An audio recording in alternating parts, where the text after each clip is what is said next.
Pada masa pandemi COVID-19 saat ini, Posyandu merupakan ujung tombak dalam pelayanan sosial dasar di bidang kesehatan, khususnya untuk balita dan ibu hamil, serta hendaknya tetap menjadi prioritas untuk dilaksanakan. Pelaksanaan posyandu penting dilakukan sebagai upaya penurunan angka stunting dan gizi buruk melalui pemantauan tumbuh kembang anak. Pelayanan posyandu pada masa adaptasi kebiasaan baru harus tetap memperhatikan protokol kesehatan, agar penyebaran virus COVID-19 dapat dicegah dan pelaksanaan posyandu berjalan aman.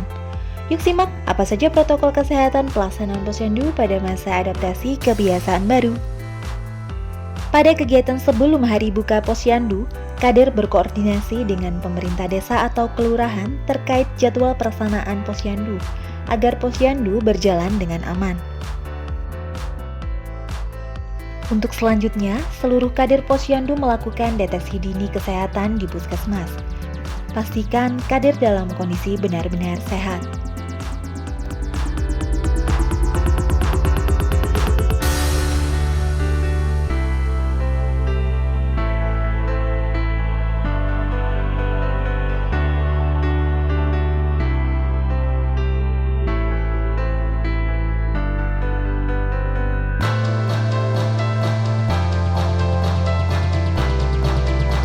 Pastikan kegiatan posyandu dilaksanakan di area terbuka atau ruangan yang cukup besar dengan sirkulasi udara yang baik. Sebelum pelaksanaan posyandu, bersihkan area dan permukaan benda-benda yang ada di posyandu dengan menggunakan desinfektan. Sediakan tempat cuci tangan dengan sabun atau hand sanitizer. Mengatur posisi meja layanan minimal berjarak 1 meter.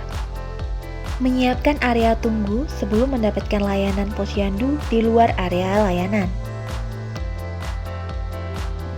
Memastikan pengunjung dalam kondisi sehat, tidak batuk, pilek, atau demam sebelum datang ke posyandu. Semua pengunjung wajib memakai masker, termasuk anak umur 2 tahun atau lebih, dan anak umur kurang dari 2 tahun dapat dilindungi dengan kain saat digendong atau bisa juga menggunakan face shield bayi.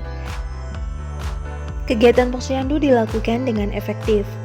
Kepada sasaran, datanglah tepat waktu sesuai jam dan jadwal yang telah ditentukan dan tidak berlama-lama, serta membawa buku kesehatan ibu dan anak.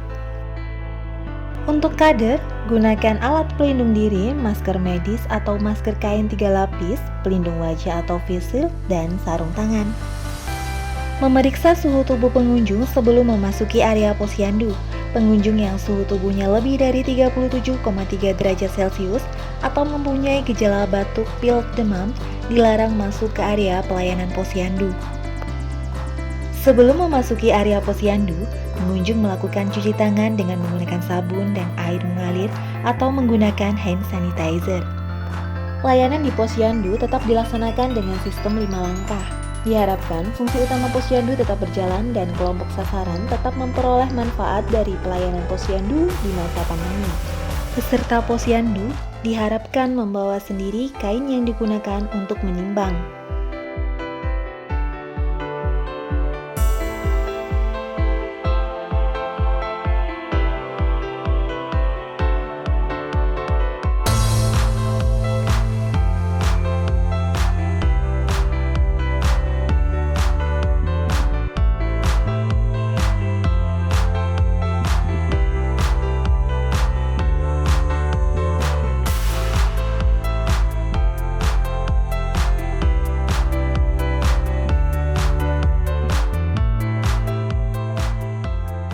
Setelah mendapatkan layanan, kader mengingatkan pengunjung untuk segera pulang ke rumah, segera mandi dan mengganti pakaian, menjaga jarak dengan orang lain, sering cuci tangan menggunakan sabun dan air mengalir, hindari mengajak anak keluar rumah kecuali dalam keadaan gawat darurat.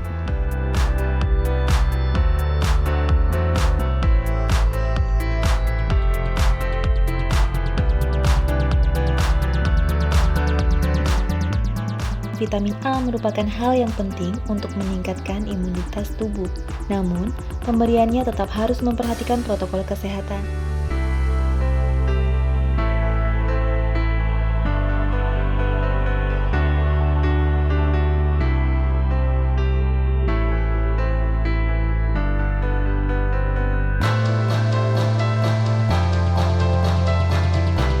Setelah posyandu selesai, lakukan desinfektan kembali untuk mempersiapkan jadwal posyandu berikutnya. Untuk balita yang tidak datang ke posyandu, didata, dicatat, kemudian dibuatkan janji temu.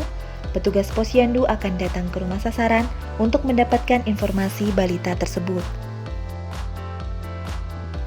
Setelah posyandu selesai dilaksanakan, melengkapi pengisian pencatatan hasil pelayanan dan bersama tenaga kesehatan mengidentifikasi sasaran yang berisiko. Melakukan kunjungan rumah untuk memantau pertumbuhan dan perkembangan balita. Kunjungan rumah melalui janji temu dilakukan bagi sasaran berisiko masalah gizi dan balita yang tidak datang ke posyandu.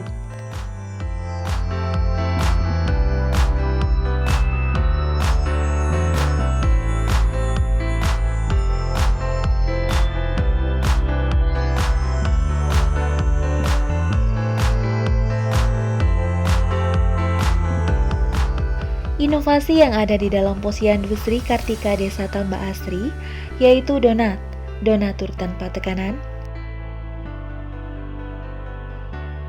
Untuk menyadarkan masyarakat akan lingkungan yang sehat, rapi, dan bersih, dana sehat posyandu Sri Kartika saat ini berasal dari bank sampah. Inovasi ini kita sebut sangu dari bank SAM. Untuk inovasi selanjutnya yakni pijat bayi, yang dapat memberikan rangsangan pada bayi untuk tumbuh kembangnya. Pada masa pandemi ini, kegiatan dilaksanakan sesuai dengan protokol kesehatan dan jumlah bayi yang dilayani dibatasi. Selanjutnya, memanfaatkan kawasan rumah pangan lestari di lingkungan posyandu untuk mendukung generasi emas dengan segar, yakni singkatan dari Sehat Bugar Wargaku, Ekonomis dan Terjangkau, Gizi Terpenuhi, Awasi Tumbuh Kembang, Rajinlah ke Posyandu. Dapat digunakan untuk konsumsi balita yang dapat mendukung konsumsi makanan beragam dan bergizi. Inovasi selanjutnya yakni Gerbang Sejuta Hati, gerakan timbang secara tuntas menuju balita bebas stunting.